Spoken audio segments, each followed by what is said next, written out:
Episode 134, 5 Drinks to Midnight. On the show, we bring the questions, guests bring the drinks. We try to wrap up before midnight. Today, we are talking to Dr. Nicola Nice, author of The Cocktail Parlor, How Women Brought the Cocktail Home. But before we do, like and subscribe, hit the bells, the whistles, leave a comment if you like what we're doing. Let's get started.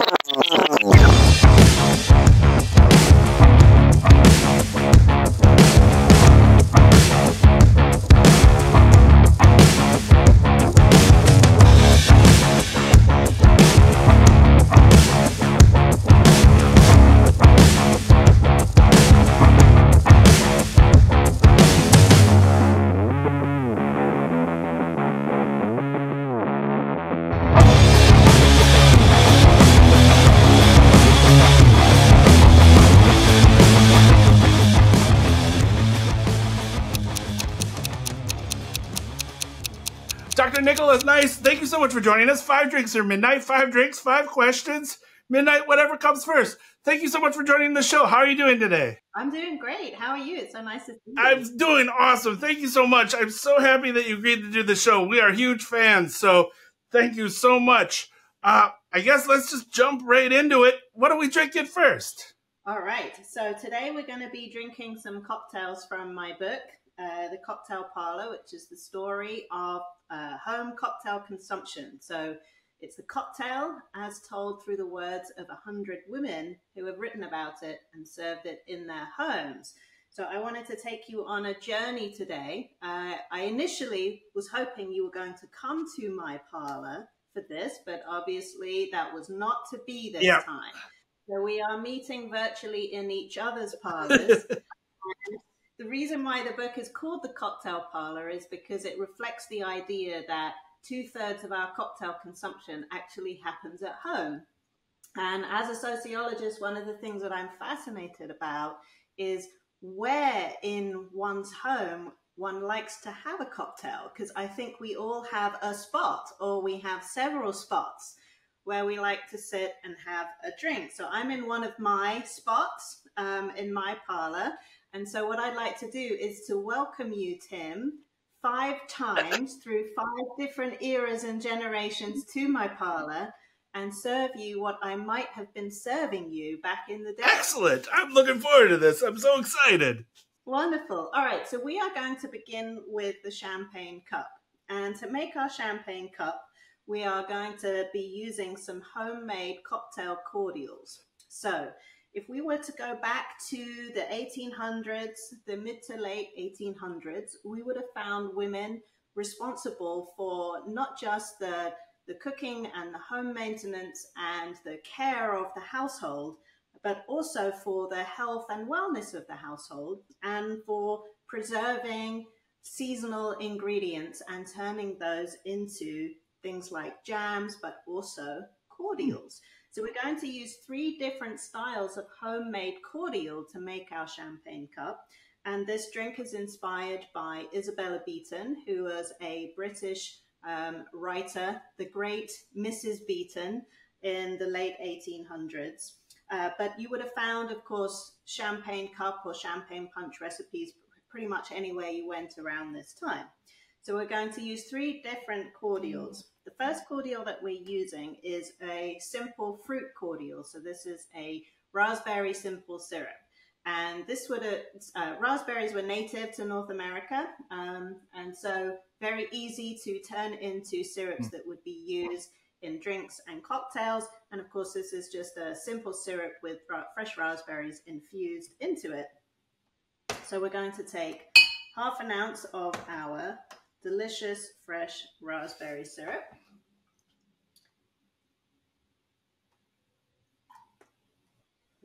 Okay.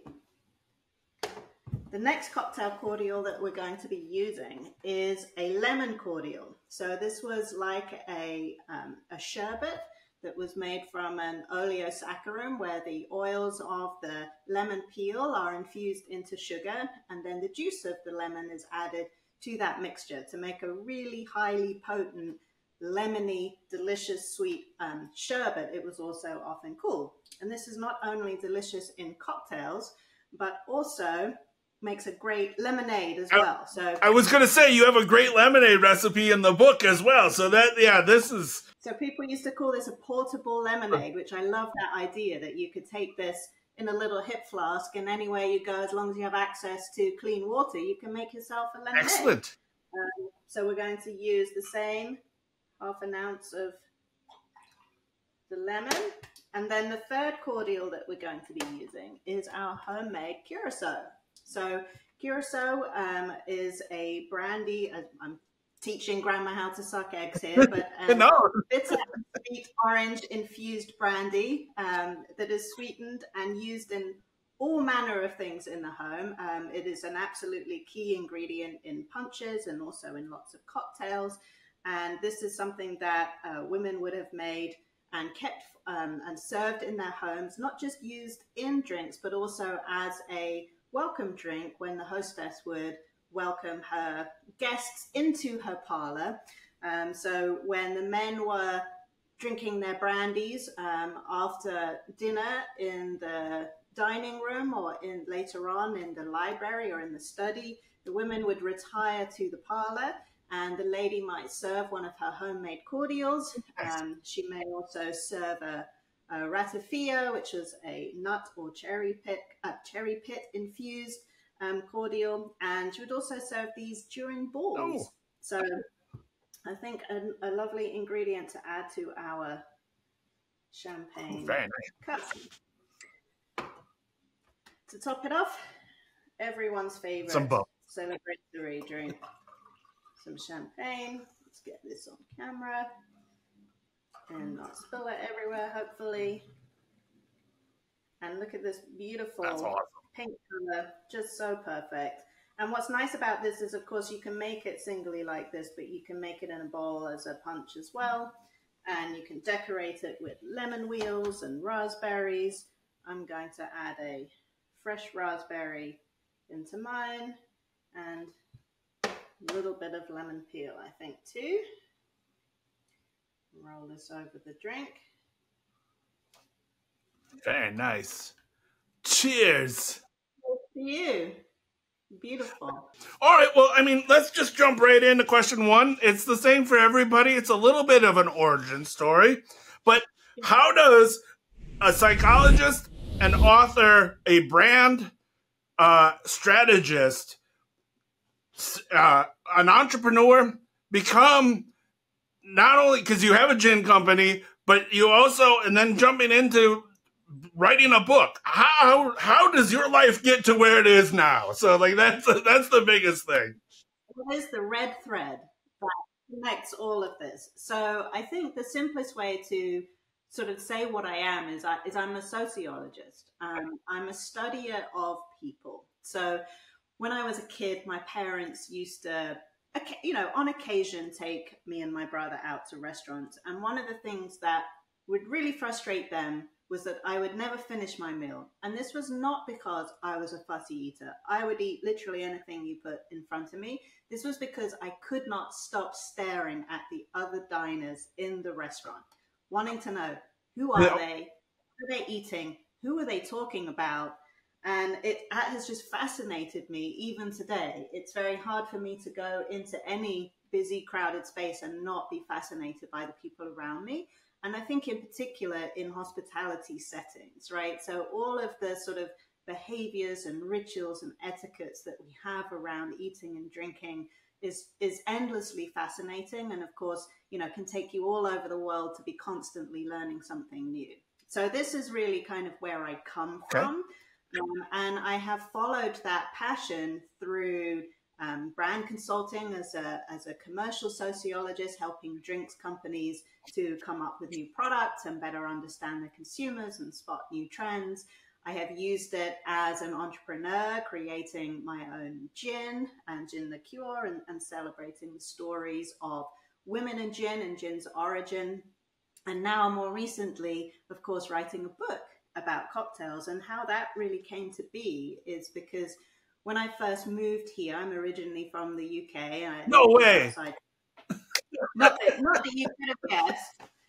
And, it's no coincidence that we are actually recording this at midday, which is 5 Yes, o'clock in the UK. So really is, Tim, always 5 o'clock it somewhere. is. And especially when you are transatlantic like me, it makes midday drinking actually perfectly acceptable. Totally. So when I first moved to New York from London, I arrived in 2007, and I immediately fell in love with the hospitality scene of the city. And of course, it being 2007, I immediately fell in love also with the cocktail scene, which was really in full swing, right? The cocktail revival at that time. And so by day, I was working with big alcohol companies, helping them to understand what people were drinking and so on. But by night, I was participating myself. There we go. Very readily in this scene. And of course, the researcher in me wanted to know everything. Where did the cocktail come from? Who invented it? Where have all these traditions come from? And why do we drink when? Who are we with? And so on and so forth. And so I did much like any highly trained academic researcher will do. I went to Google. And I Googled what are the most important books on the cocktail? What do I need to be reading? Who do I need to know about? And I quickly started to find, let's just say, again, bear in mind that this was sort of 17 years ago, like a pretty small list, which gradually grew into more and more books. And, the people who have written these fantastic books that have really uncovered the narrative of the cocktail. But two things stood out to me. First of all, most of the books were about the evolution of cocktails as they've been served in bars, which is natural to take that course because, that is what gets documented. It gets documented into bartending manuals, and we uncover these old manuals and we piece together the stories of cocktails and so on. There's two big drawbacks with this, though, in terms of telling a full picture of the story. The first is that, as I said, at the beginning, 2/3 of our cocktail consumption happens in the home. And it's most likely that most people were not buying bartending manuals to help them figure out what to serve at home. And the second, of course, was that most of these books, in fact, all of these books were written by men, and they were about drinks that were served in bars that served almost exclusively men. So for me, this just felt like a missed opportunity to tell the rest of the story. So it kind of started really just as a hypothesis. I bet women had something to say about the cocktail too. Where did they get their recipes from? If I was a woman, 100 years ago, 150 years ago, or 50 years ago, where might I have got my recipes from? So it sort of started just as I wonder if I can find some books written by women that had cocktails in them. Well, this hobby soon turned into an obsession, and a few books turned into a library. And I now have over 200 books over the last 200 years written by women about drinks. And so then this then led me to the kind of realization that there's nowhere where all of this has been documented. I couldn't find it, right? If I Googled and couldn't find where to go for books written by women or about the history of cocktails in the home, someone needs to document this. And so that's really where the initial idea came from, to write a book. I did get incredible encouragement from Robert Simonson of the New York Times, who found out about the research I was doing, wrote a piece on me, and of course ended up also writing forward for the book. Very nice. So that gave me all the encouragement that I needed. But yes, it started just as I want to have a record for other people to go to as a starting place for kind of building their own research around this. But then, of course, I also wanted to tell the story, and I wanted to share the drinks so that you could not just learn something, but hopefully be inspired as well.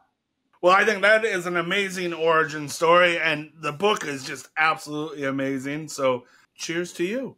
Yeah, no, cheers to you. Cheers.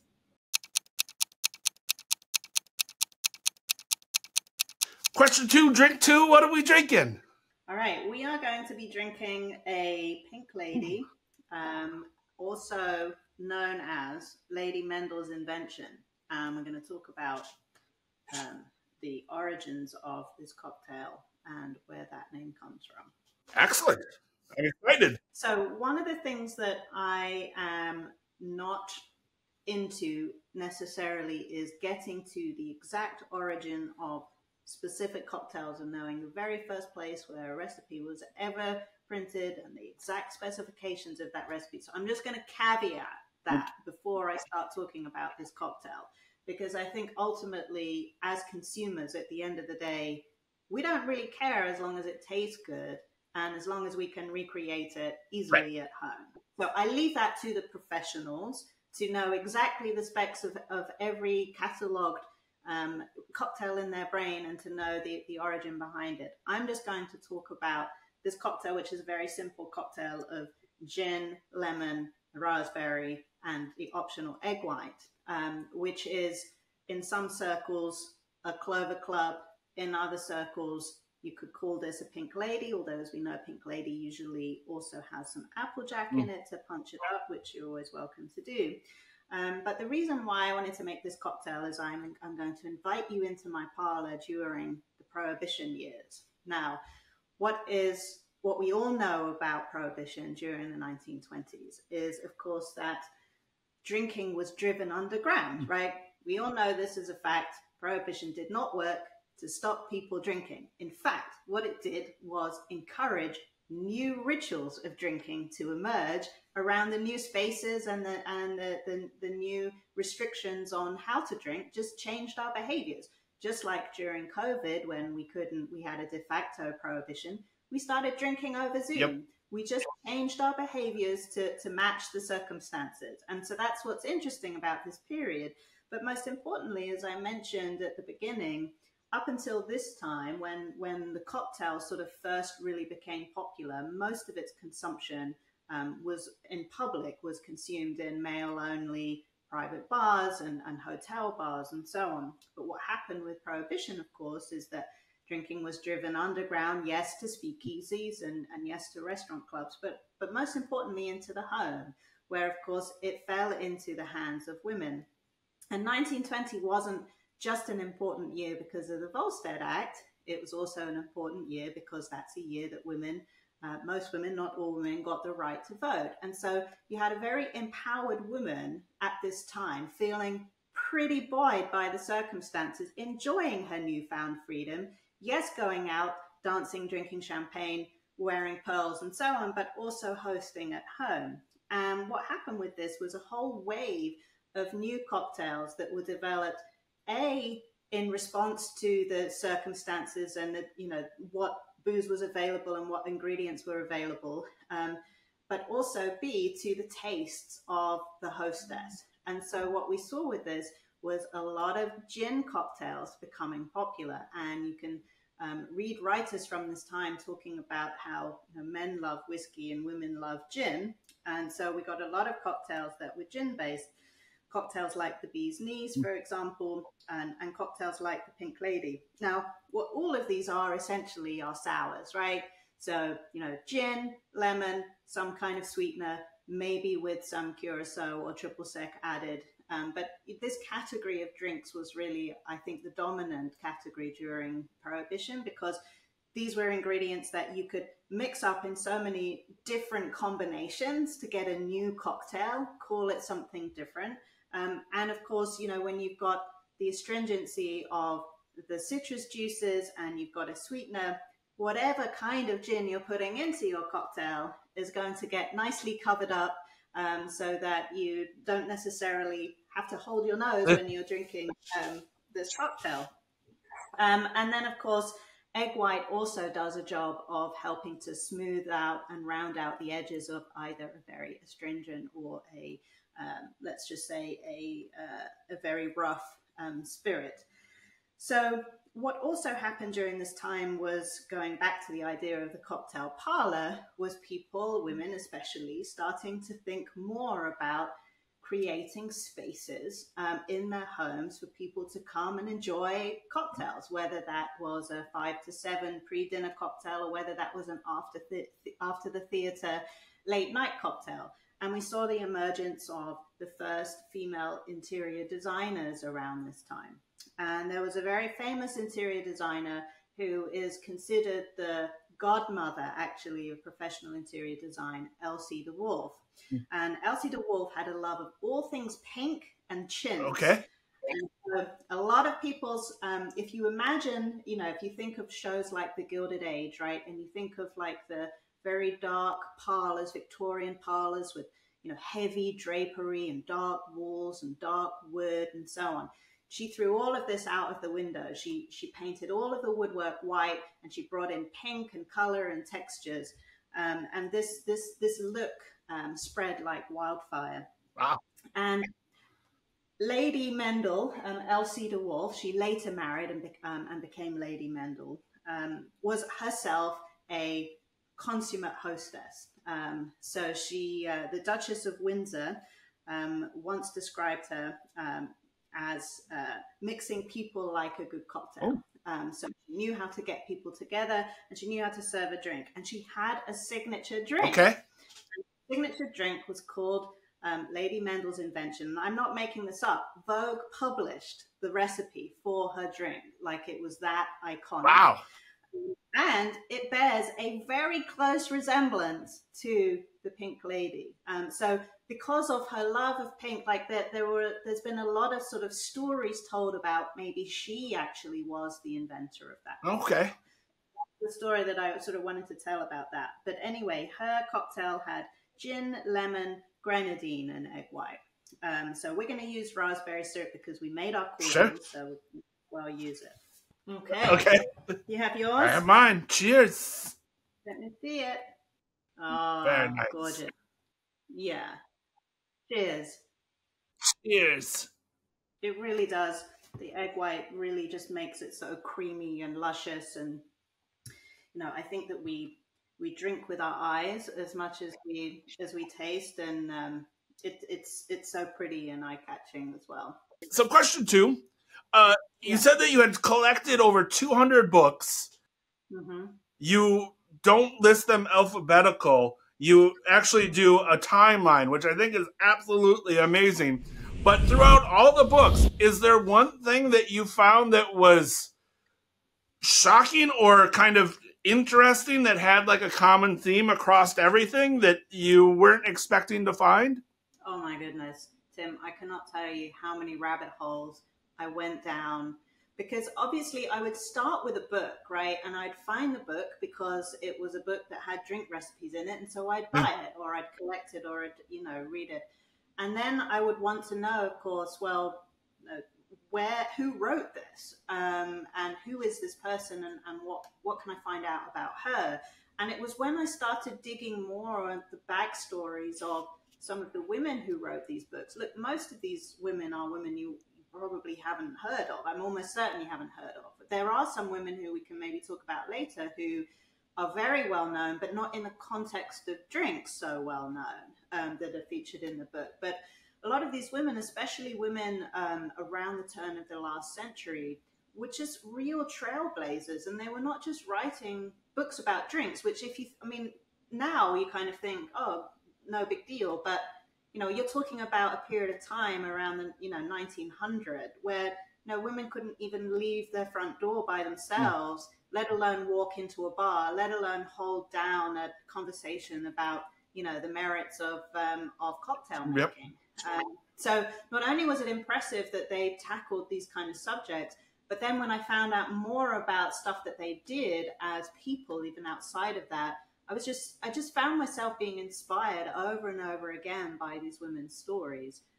So I wouldn't say that there was, so that there was certainly, so when you're sort of researching people who have long since passed, right, you can't necessarily find wiki pages on them or what have you. So you have to look for, births, marriages, and deaths, right, to start to piece together elements of their story. And some of these women had, untimely deaths, let's say, and always sort of learning about the stories of how people pass can be just as eye-opening as what they did when they were alive. But there was a woman who wrote a book at the turn of the century called Beverages and Sandwiches for Your Husband's Friends, which was, I think, 1893. Her name was Dell Montjoy Bradley, but she wrote under her husband's name, Mrs. Alexander Orr Bradley. And that book was one of the earliest books, actually, to sort of feature cocktail recipes by a woman. And what was interesting, of course, was the fact that it also included sandwich recipes, like cocktails and sandwiches. And a lot of this had to do with the fact that, during this sort of late Gilded Age period, as women were starting to become increasingly frustrated about not having any influence whatsoever around politics or business or anything that was happening outside their own front doors, it took a long time for them to get the vote, right? So in between, they had to start to create ways to involve themselves more without, they couldn't just go and start their own companies or, go into politics or what have you. So they had the idea that maybe if my husband started doing more of his business at home, where I have the influence, I can potentially get an ear in and know a little bit more about what's going on, because this is my world and my realm of influence. So they started learning how to reproduce the types of food and drink that men were having at private clubs and hotels, and saying, you don't have to meet your work colleagues there, you can bring them back to the house. Nice. And have your meeting here, and of course I'll be here too. So that's where that book came from. Anyway, the reason why I bring her up in the context of death is after her husband retired, they relocated to California. They were New Yorkers, and they took a train, of course, as you would do, from New York to San Francisco, and she got sick on the train. Oh. And she died within a day or two of arriving in San Francisco. And then her husband died a week or two later of a broken heart. Oh. So there's some very... And I wonder, maybe she had a bad sandwich on the train. Maybe. We've all been there, let's face it. Yeah. Well, I mean, that kind of... Because I was going to ask a little bit about the research. Because, again, like you said, and like a lot of these books were... like almost like home cook, but like home recipes with a little cocktail on the side kind of thing. Like, what was the research process like? And again, I love the rabbit hole, because again, I didn't even think about like doing like the marriage and the birth and death like research. Like that must have just been like fascinating to be sitting there and just like almost like genealogy kind of thing. Like you're your own 23andMe kind of thing. Like you're sitting there like researching these people. But like, what was the research like? Absolutely. I think there's a big difference between researching, the 1800s and, the first half of the 20th century from the second half of the 20th century onwards. Not least because as I got into the contemporary period, I could actually, a lot of the writers were still alive, so I could actually interview them, which was amazing. But yeah, it's like doing any kind of sort of archival research. Like you find a book, whether you find, you go into like, old vintage bookstores, or, there are a lot of well-cataloged resources online now. And if you're just sort of looking for, titles of books and what have you, you can start to find, things around drinks. And I knew that the majority in sort of mid 1800s through to the turn of the century, most of the recipes would have been found in broader home management guides. And the women who wrote, the home management guides that sold a lot of copies and were really popular have been quite well documented. So women like Eliza Leslie, I mentioned Isabella Beeton, for example, Mary Randolph, and so on. A lot has been written about those women. So, that was a way in. However, almost nothing has been written about them from the point of view of drinks. It's been very much about food or about home management or so on. So some of it was going to books on a whim or on a guess that I wonder if they did write about drinks. Oh, lo and behold, here are drink recipes. Nice. On others, it would be, certainly as I got into kind of the mid-century, what I would do is I would look up newspaper articles that would have, here are the new books on food and drink. And I could get to that article because I already knew of one book. And then when I found the article, there might be the book reviewer saying, and here are 3 other books on entertaining that, the reader might also enjoy. So then I'd be like, great, here's 3 more books that I can go and look up. So it's a little bit like that, it's just kind of piecing together step by step and taking one thing and doing a search around that thing. And then that leads you to something else, and you do the same process. And then the same for the author. Amazing. That's so cool. Like, it just, I can just, yeah, I did. Now my head is just spinning because I think wow, just like because again, it's not like these people were famous or anything. So it's not like, like you said, there's no Wikipedia page about this person. So you're just right.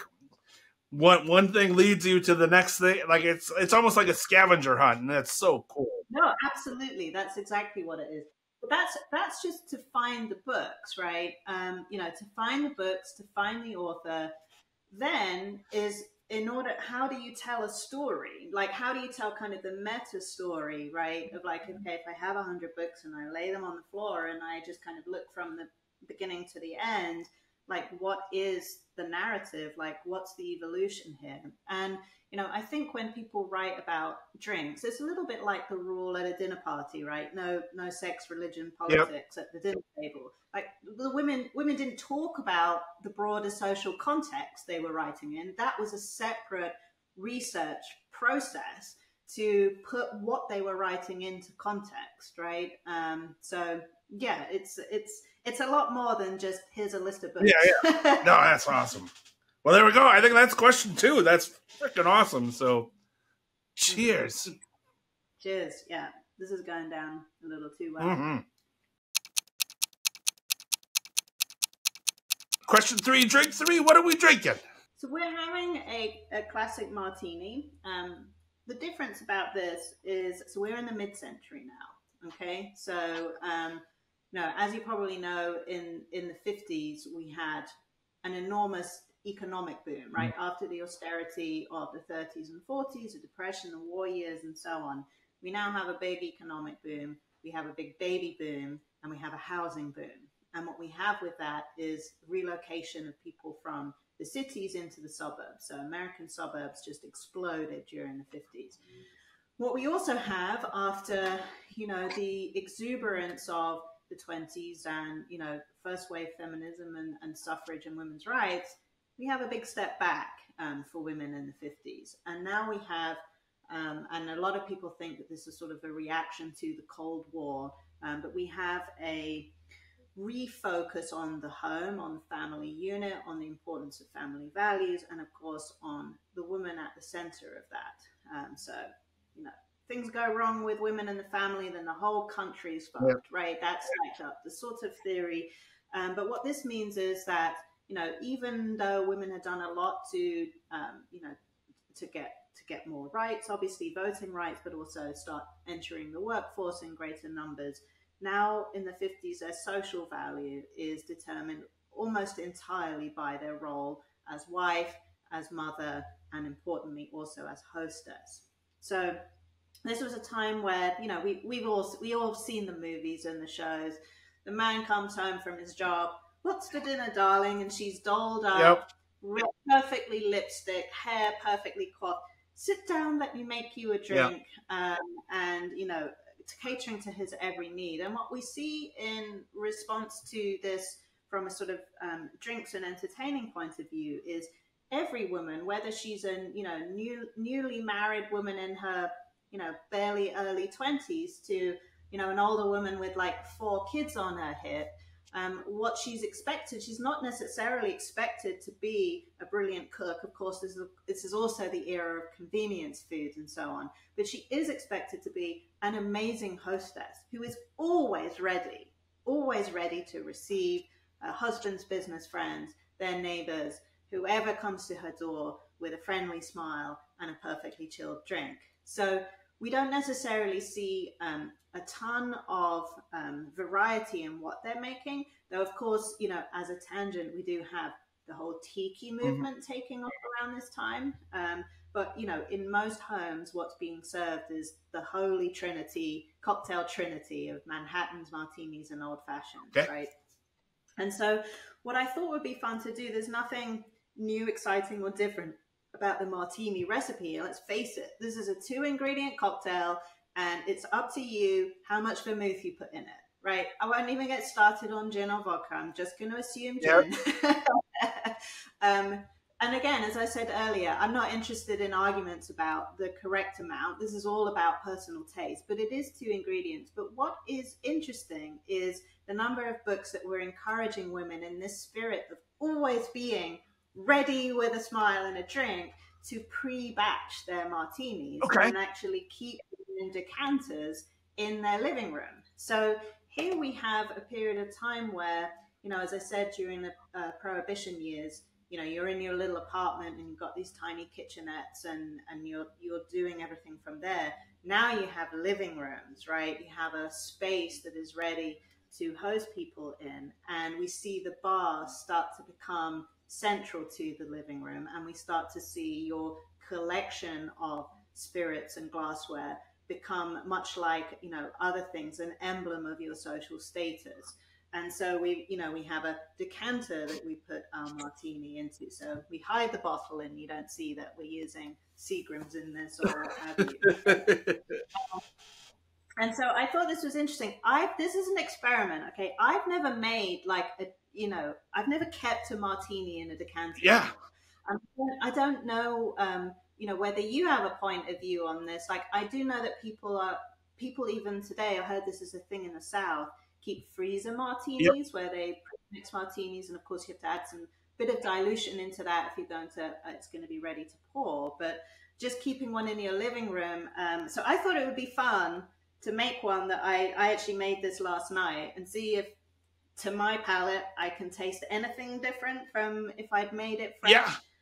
I'm fascinated because again, everybody yells at you about nowadays of vermouth, making sure vermouth is in the fridge. So like adding, like does the gin just help keep the vermouth longer and then also at room temperature? Like, yeah, but you would also see, when they were prepping for parties, they would say, like, put out your old fashioned glasses and, pre-soak your cubes with the bitters so you can just put some Isons and whiskey in and be good to go. And it was very much about, this was the sort of beginning of the era of convenience, right?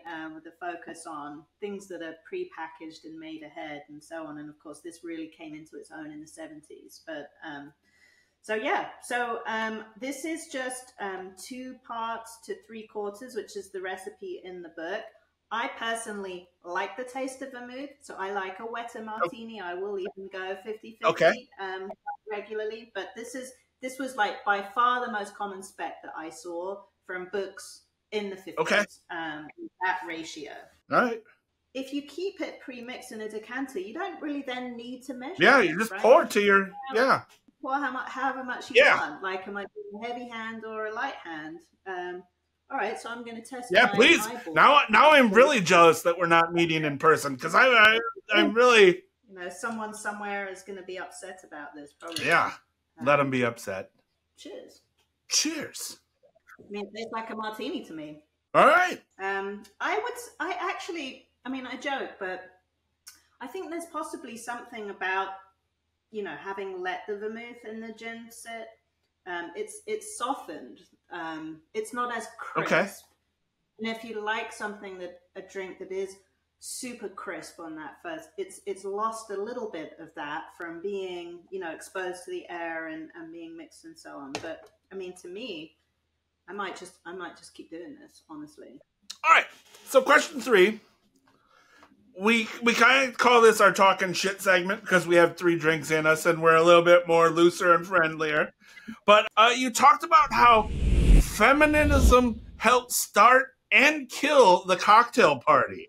Can you please explain that? Just because, again, I think that is a fascinating take. And since we're 3 drinks in, I'd love to hear that the thought of that. Absolutely. And I feel like we're in the right period of time as well to start addressing this. So, yeah, as I said earlier, one of the things, there were so many theories that I wanted to explore as I was writing the book, right?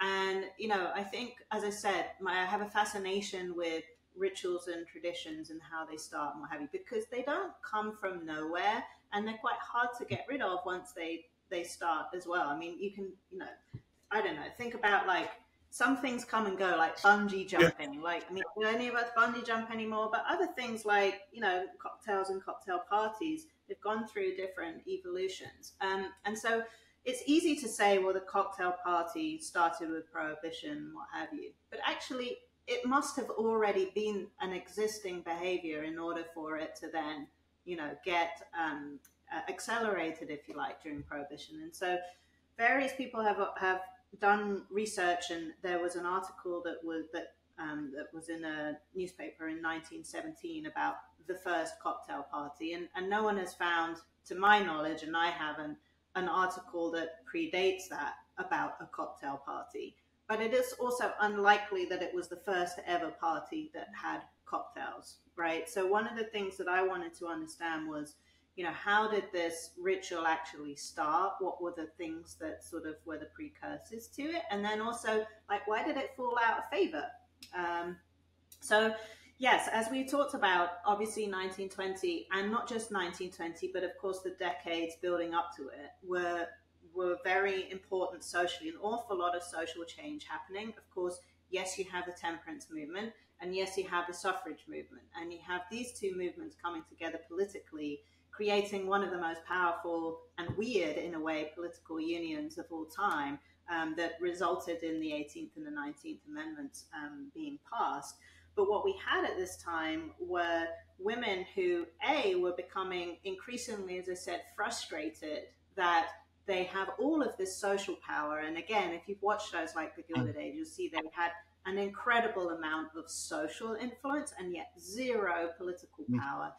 And zero commercial power. And so, you have the suffrage movement obviously pushing towards that. But what you also have is, and I always think that there's always sort of I'm not going to call it hardcore feminism, but the politicized feminism. And then there's also the socialized feminism that's happening in a quieter way. And I think every era you see that as well.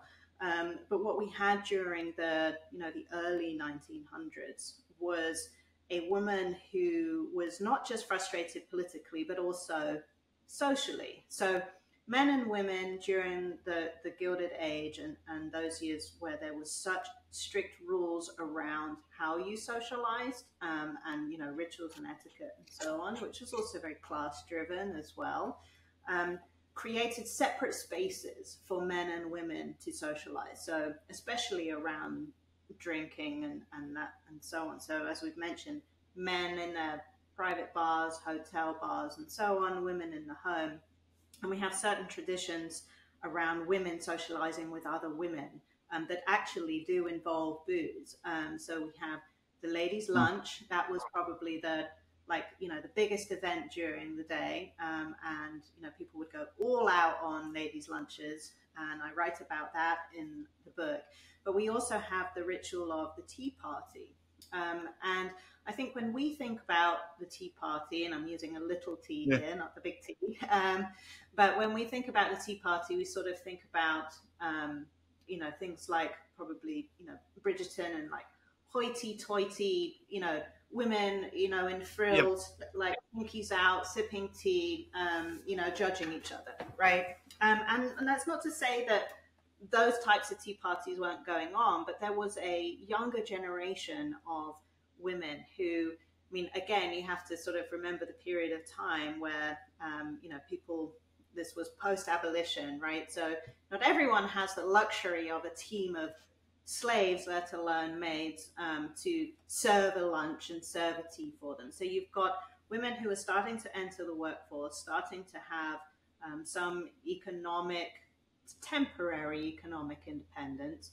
And you also have with it an interest and a desire to have, let's just say, I don't know, more relaxed social gatherings. And the tea is a really interesting moment in the day, because obviously it comes after lunch and before dinner, where you have that sinking feeling as originally in the afternoon, and there's less pressure to serve a big meal, and instead the sort of focus is on the ritual of the beverage and some light bites. And I'm going to get to why this matters, right? A ritual of a beverage and some light bites in the late afternoon, right? That, if you think in essence, that's what the tea party is. Now, originally the tea, and I'm not going to go into this because it's in the book, but women started drinking tea in the beginning because they weren't allowed in coffee houses. Because men were in coffee houses doing philosophizing, and women were, not thought to be able to participate in that. So women were like, screw you, we're going to drink tea instead. You have your coffee and we'll drink tea, and we'll drink tea together, and we'll create our own social settings around it. So it was already sort of established as this, female gathering. But in the early 1900s, what's important about American tea parties is that two things. First of all, they started to involve booze. Yeah. And secondly, with booze came men. So men who previously had no interest in coming to a ladies' tea party, all of a sudden thought, I could meet some ladies at this tea party, and there's booze. So you started having stories of women holding these tea parties, light bites, drinks with men. This is, in my opinion, the precursor to the cocktail party, Okay. but it's all driven by women's desire to let loose, have more freedom, and so on. We also have women at this time now starting to eat in restaurants, which again, we take this for granted, but first women were not allowed to eat in restaurants. Then they could eat in women's only restaurants. Then they could be chaperoned. It took a long time for women to be able to go to a restaurant by themselves. It took generations, actually. But we do have, in places like New York, women starting to go to restaurants, have cocktails in those restaurants before lunch and so on. So you've just got this sort of general exuberance happening. So that's what I think kicked off the cocktail party. And there's sort of more supportive evidence for this, because during Prohibition, if you were invited to a tea party, it was usually code for cocktails. Okay. So that's also just like a signal that, it was this tradition that was already there that kicked it off. And then why it ended. So we're back in the 50s. And of course, what happened in the 60s and in 70s with equal rights movement and Equal Rights Act in general is a rejection there was obviously a rejection among women of these their stereotypical roles, wanting to have equal pay, obviously, for equal work. That's really what that focus of second wave feminism was. But there was more of a general cultural movement at the same time that was sort of rejecting old formal stuffy ways of entertaining, and wanting to kind of go in for these more sort of first of all, more co-ed hosted events. So not just the woman doing everything, but now the man starts doing the drinks and she does the food, or they host together, and people bringing their own booze and not having these little dinky decanters of martini that's ready for you and waiting. So we have second wave feminism where women are actually rejecting that role of being cocktail party hostess, and not wanting to be, the center of the occasion, and join in the fun herself, right. Essentially. So those are my theories about why the cocktail party started and then why it fell out of favor. Question 4, drink 4. What are we drinking? Oh my goodness. So we are drinking a number 1 cup, which is basically an off-brand Pimm's cup. And you made this really hard for me because there's only 5 drinks. Yes. Right? And so I'm afraid we do have to skip over third wave feminism, much as I would have loved to have made a Cosmo or an Appletini or a Lemon Drop or something with you. However, we are going to skip to present day, or the last sort of 20 years, and we could, and fourth wave feminism if we want to, but we're going to make a lot of people think that a Pim's cup can only be made with Pims, which makes sense because it's called a Pim's cup. We can't call this a Pim's cup. However, you can actually make just as delicious drink going back to some of the, well, at least one of the ingredients that we've already kept in our pantry, being the amazing domestic hostesses that we are. And the reason why this drink is really special to me is because I did go to school at Oxford. And so I have drunk more than my body weight in Pim's cups. And so I do know a good one, and this one. And what I love about this drink actually is, and I would, we sort of touched on this earlier, the big difference between when you're hosting in the home and when you're a professional and you're serving in a bar is when you're hosting in the home, it's your rules. Right. And so you can take the basics of a drink and you can make your own version of it. And you can argue till you're blue in the face that that is the absolute best version of that drink, and take anyone on who will try to disagree with you. And so we're going to be making a number one cup or a Pim's cup, but it's a slight variation on how I would have made one when I was at college 20 years ago. So the reason why in the book, even though obviously Pim's is a drink that goes back to, I think, the 1700s, it's very, very old, right? And the fruit cup is a very, very old drink. It's obviously one that has remained relevant. But the reason why I chose it, and the reason why we're going to make it, and the reason why it's where it is in the book, which is actually in the contemporary or sort of last 20-year period, is because first of all, we're going to make it with tonic rather than the traditional mixer, which would be, either lemon soda or ginger ale. You can use, I don't know if you use ginger ale. In the book, I think I say ginger ale or tonic. I use tonic. Okay, yeah. And I like it with tonic because what we've seen in the last, if you're in my parlor today, in the craft hostesses parlor, what you would be served, is a drink that is going to challenge your palate a little bit more, right? So we've seen over the last 20 years, even though there has, of course, been an explosion of cocktails and so many different cocktail trends, I think one of the things that we can say is universal and is also global, is an embracing of more challenging flavor profiles. And I think we see this especially with Amaro, we see it with spirits like Mezcal, but we also see it with a readoption and reinvention of the gin and tonic. So certainly if you go anywhere in the UK now, and even other parts of the world, you're not going to just find gin bars, but in every pub that you go to, they're going to have not only a gin menu, but a tonic menu and even a garnish menu. So you can build your own gin and tonics, even though my parents and everyone of that generation are still going to make it with Gordon's. They're still going to make it with one ice cube, and they're still going to make it with a slice of lemon, and they can do them. And that's what I love about a drink like this, is you can make it any way you want. But you can start to think, when you break down the ingredients of this cup, you can see that it's actually really like an evolved gin and tonic. So anyone who is a gin and tonic lover, I think, will love this cup. Cheers. Cheers. All right. So question 4, it's just, again, since we're newfound friends and just getting to know each other, it's more, I guess you could say it's a psychological question, but I don't know. I always find it fascinating when I ask people this question.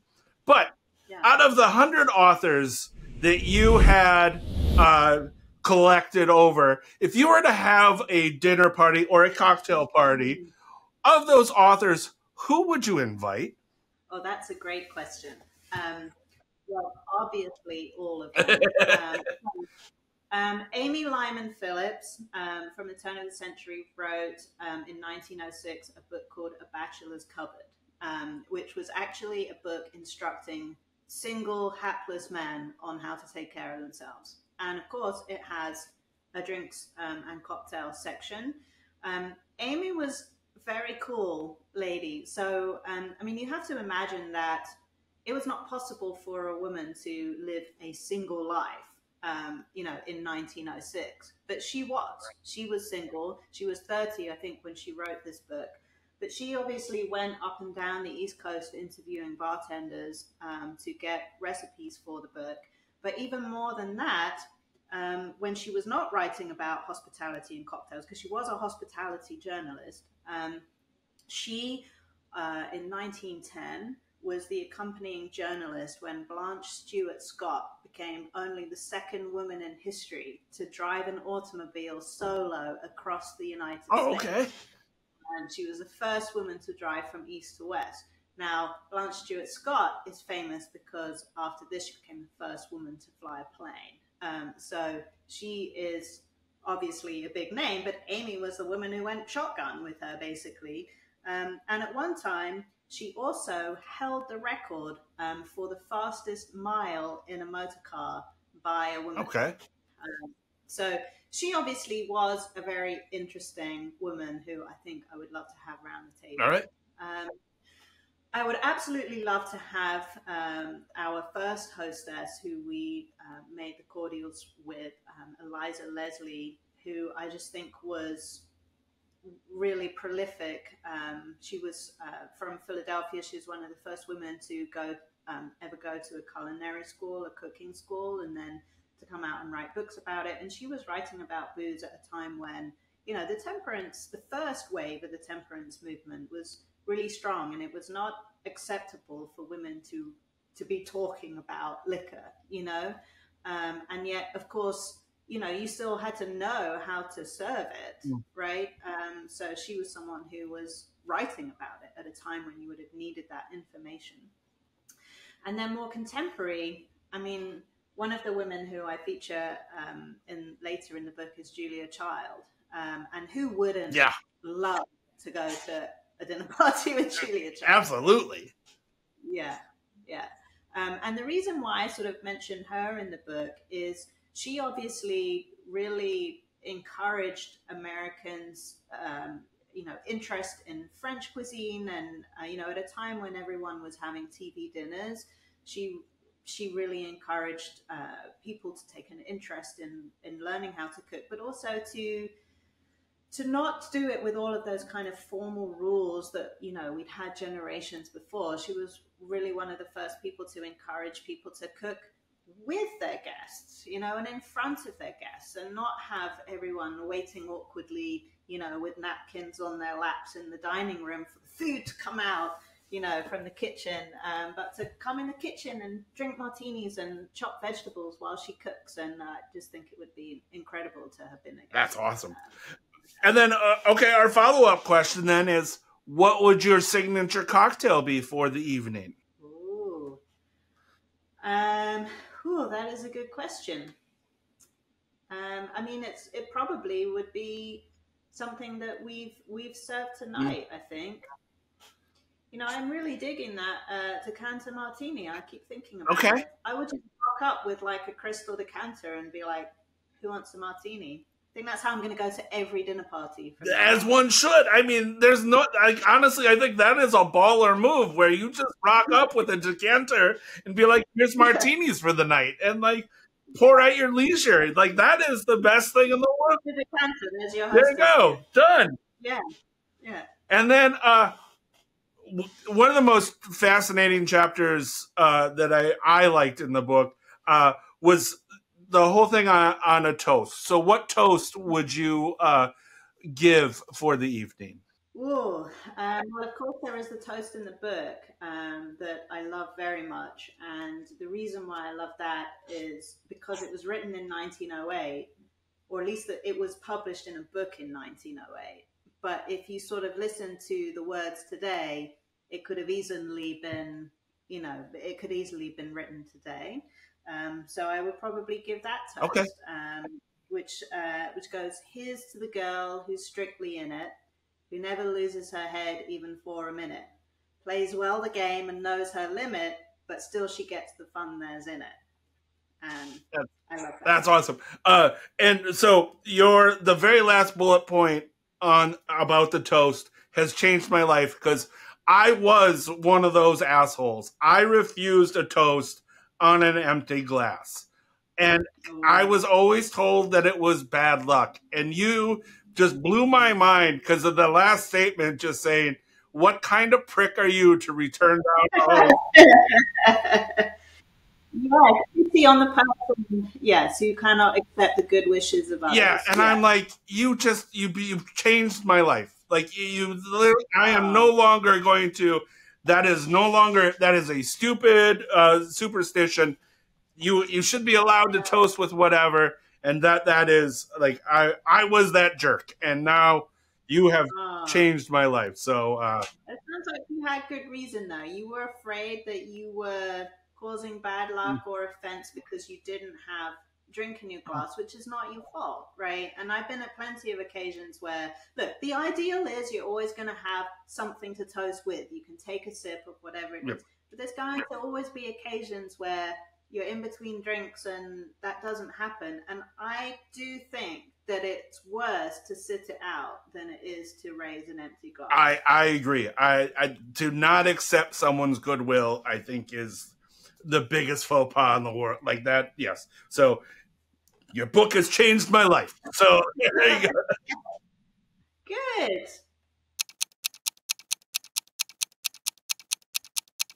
All right.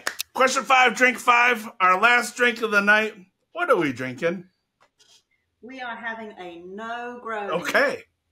So we're having a non-alcoholic Negroni, and this is from the very last chapter of the book, which is what brings the time scale up to present day, but it actually also brings the book full circle. So I would be remiss, I think, to write a book about the history of cocktails without also talking about not drinking. And of course, that's something that is I think a lot of people think is very current today with the no and low ABV movement. And what I found as I researched this, and I think that this is a structural concept that most sociologists would identify, is that, we live in a world always of polarities. So you cannot have drinking without also not drinking, right? To drink, to not drink is a choice. And therefore it is a juxtaposition. And therefore it is also always going to be a tension. And who doesn't like a bit of tension, right, in life? But what I found as I was sort of researching was that women have always had something to say about the relationship between drinking and not drinking. They've always preached responsible drinking. They have always preached the idea of drinking in moderation, protecting your guests, protecting yourself, and so on. And so the last chapter, not only, obviously, because the book is a book about books and it's sort of reviewing what books have come out. We've had a lot of books come out in the last few years about, drinking without alcohol. And so, of course, I wanted to bring that up to date, but also tie it into everything women have said about not drinking over the last 200 years, from the very first temperance movement until the responsible no-low, whatever we want to call it now. It's right, same thing, different label. And the other reason that I felt this was a nice way to bring the book full circle was to go back to some of the advice that women have had in the past about how to make a good non-alcoholic drink. Because believe it or not, this is not a new topic. I mean, yes, I would say in the last sort of 40 years, it's been the redundant options of mixers and, you get water or a glass of juice or what have you. But it's not always been the case. And so I think in particular, if you go back to Prohibition, quite a few women wrote books about, okay, what to drink now, we can't drink. And not everyone took their drinking underground. A lot of people had, above board cocktail parties where they didn't serve a drop of alcohol. And they had to know how to make the experience of a cocktail without alcohol. And what I found was, from reading their work, that they would lean into the same techniques that, guess what, their grandmas used, women of Eliza Leslie's time, to know how to make a good drink. So it felt just perfect in this last chapter to go back to our cordials that we made at the beginning, but also go back to the theme of tea. Okay. And, you know, obviously as a Brit, if you cut my veins right now, I will bleed tea, right?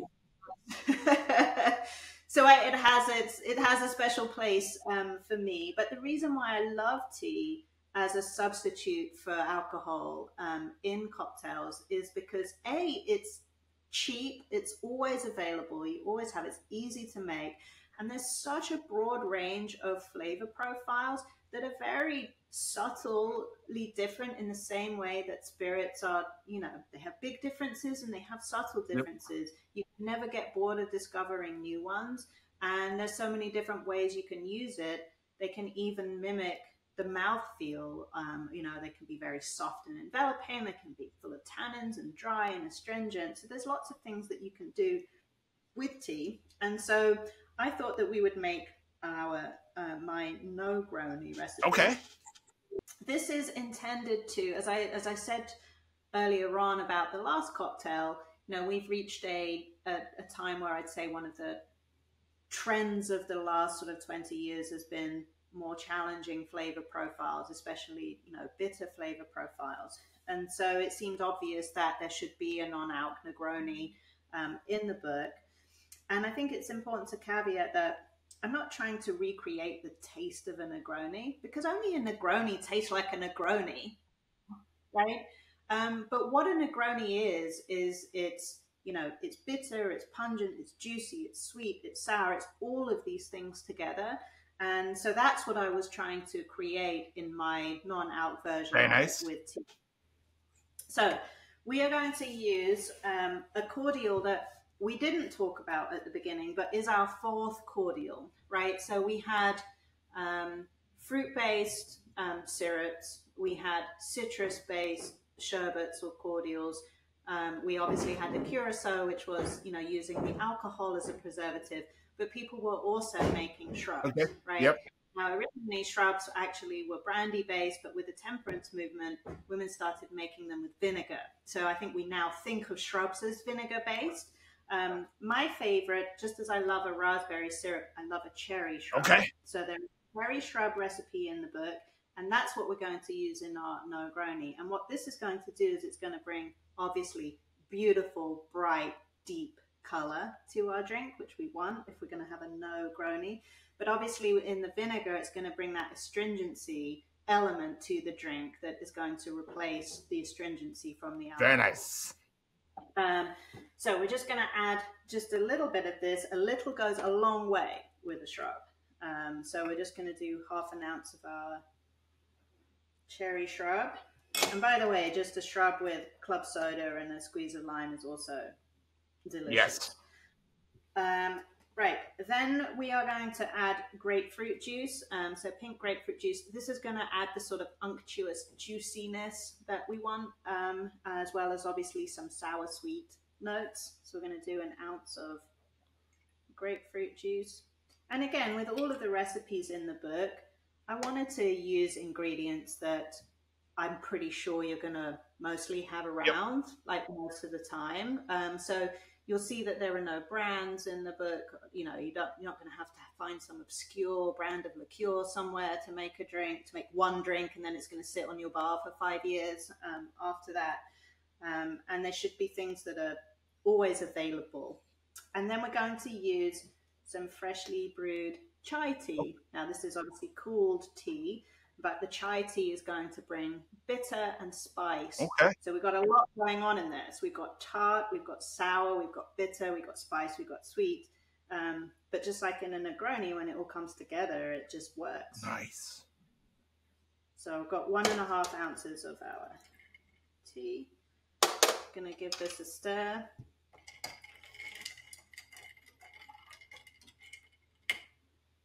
And add some orange.